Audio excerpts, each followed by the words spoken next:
from classical myth retellings to historical fiction with LGBT themes. Favourite childhood classics revisited to memoirs. Whichever way you look at it, 2017 has been an amazing reading year for me.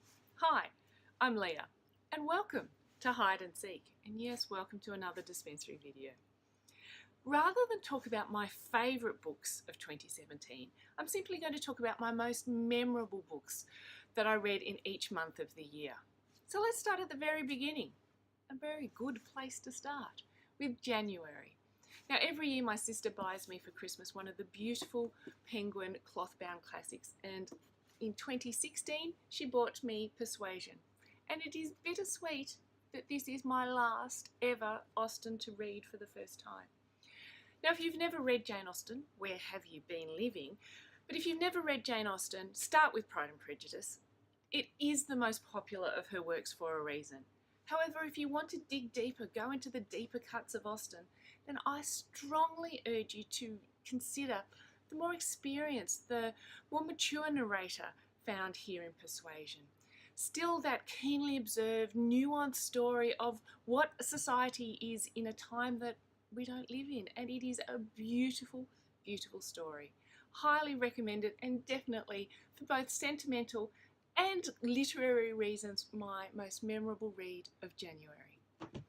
Now, along the similar lines, in February, for decades, my mother has been saying that Remains of the Day, Kazuo Ishiguro, has been both her favourite book and her favourite movie of all time. I finally picked the book off her shelf. Much like Persuasion, Remains of the Day is a nuanced, subtle, graceful, keenly observed story of a changing time in society. This is not a whiz-bang book. This is a slow, subtle read to just sit and immerse yourself into the world. I loved every page of Remains of the Day, and I'm only heartbroken that I hadn't read it earlier. Now, March came my most memorable reading experience of the whole year, bar none. A buddy read, for want of a better word.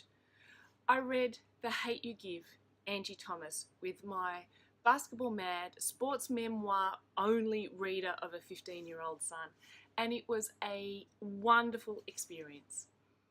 Not only because the book is brilliant and one of the best YA books I have ever read in my life.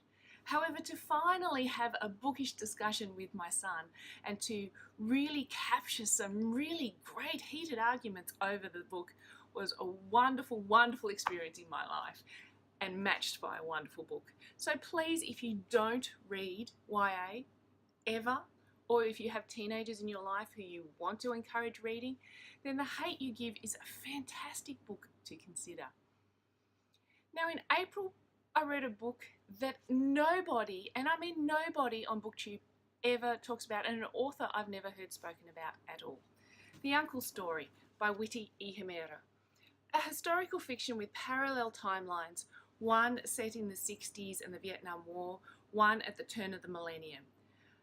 All talking about, obviously, the Vietnam War, a coming-of-age story, speaking about the First Peoples recognition throughout the world, all underpinned by a foundation of a gay Maori man coming out to his family. It is a story of what it means to be a Maori. It's a story of family. It's a story of acceptance. And I've been book pushing this on to every person I know. I think this is highly underrated, and if you are interested in historical fiction at any point, if you are interested in cultural stories of a different community, in this instance the Maori community, I think this is a book that should not be overlooked. The Uncle Story by Witi Ihimaeara will not disappoint. Now in April, I read the delightful, and I think underrated, I Capture the Castle by Dodie Smith. I love these Macmillan Classic Pocket Classic editions. They're so beautiful. But the story inside is what is important, and the story inside here is also delightfully beautiful. Again, a changing time in history, and I think that's the most important thing that historical fiction can tell us.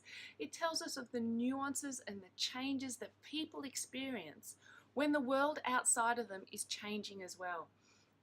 think this is an underrated study in a coming-of-age story in a bohemian family between the wars, and I felt it to be a beautiful and delightfully sweet read.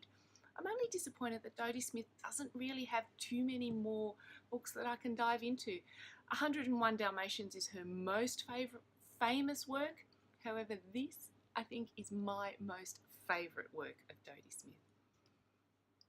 Now in June, I picked up a book purely on the recommendation of both Mel from Mel's Bookland Adventure and Jess from Garden Scriptorium, and that is Golden Hill by Frances Spufford. And as you can see from the tabs that I have on here, I loved this book.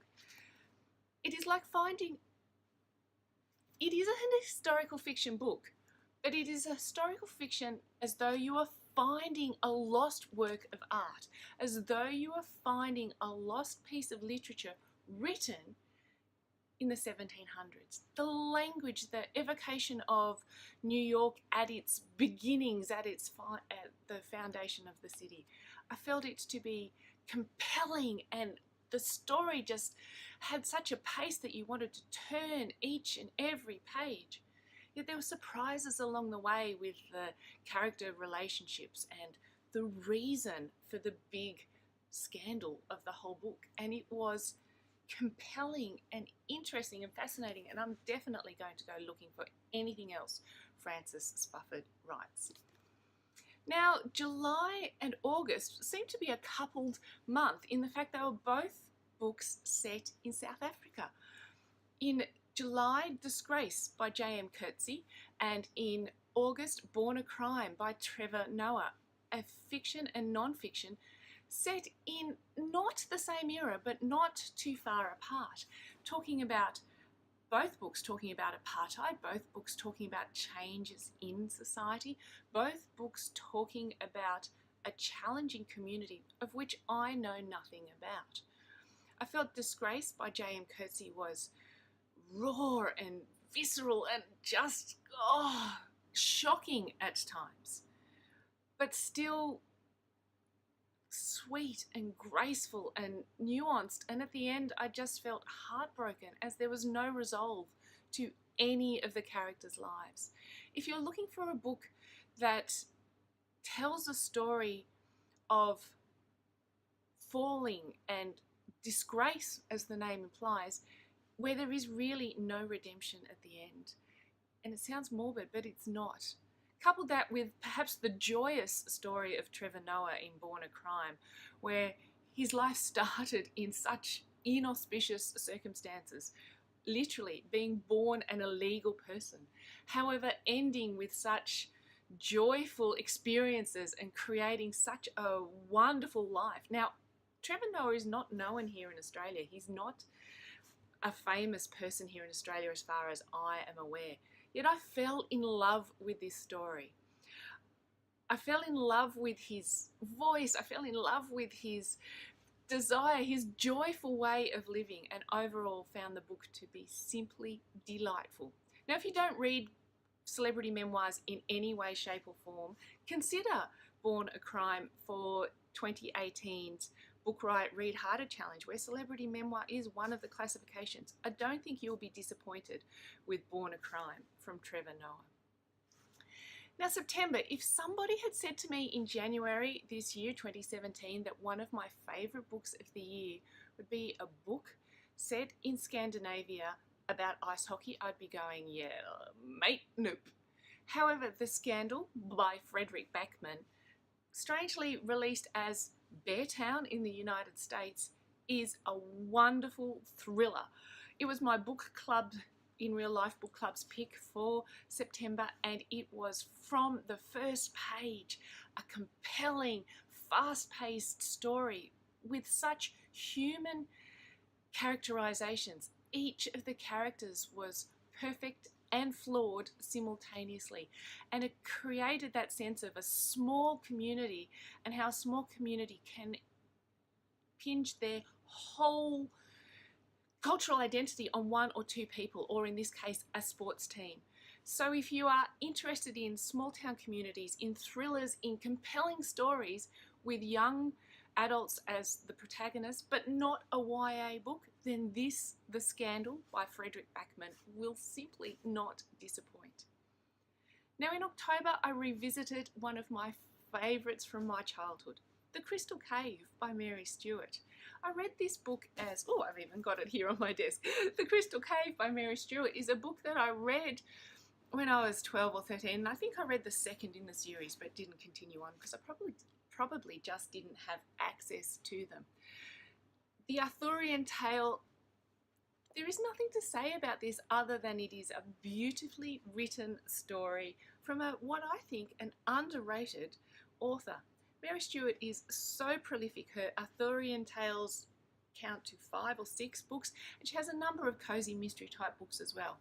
This is easily and well written and a simple journey story that took me in back to my childhood, but also got me wanting and wondering for more of the story, and I've also picked up the rest in the series, so can't wait to read more of these in the near future. 2017 was also a great year for me reading classical myth retellings, and in November, my favourite one of the year, Homefire, Kamila Shamsie. Oh my goodness. Now I knew the story of Antigone going into this book, and I will say it took a while for me to become invested in this story. The first quarter of the book I'm going, oh yeah, it's okay. But once I got past the opening and I was hook, line and sinker on board with these characters. And the ending, like I said, I knew the story of Antigone, but I was still sucker punched at the ending on this. So well written, and I believe definitely deserving to be on the Pulitzer long list. Didn't make the short list, but definitely deserving to be there on the list. I know it's polarizing, and I think I can understand why, because it does take a while to become invested in the characters, but oh my goodness, by the time it was finished, I was hook, line and sinker diving deep into this book. And December, my final favourite and memorable read of 2017, the Gustav Sonata. Now, the Gustav Sonata was going around BookTube very early in 2017 or the end of 2016, and I sort of missed it by. But I did find a copy at my library and I picked it up early at the beginning of December. I'm so glad I did. Now, this was my first Rose Tremain book, but it definitely won't be my last. Again, a slow burn of a story, much in the same way of Remains of the Day and even Persuasion, where you become slowly invested in the main characters. You slowly come to the story and the realization. This is not an in-your-face push of a book. This is just diving in and experiencing the subtleties of these characters, the subtleties of their stories.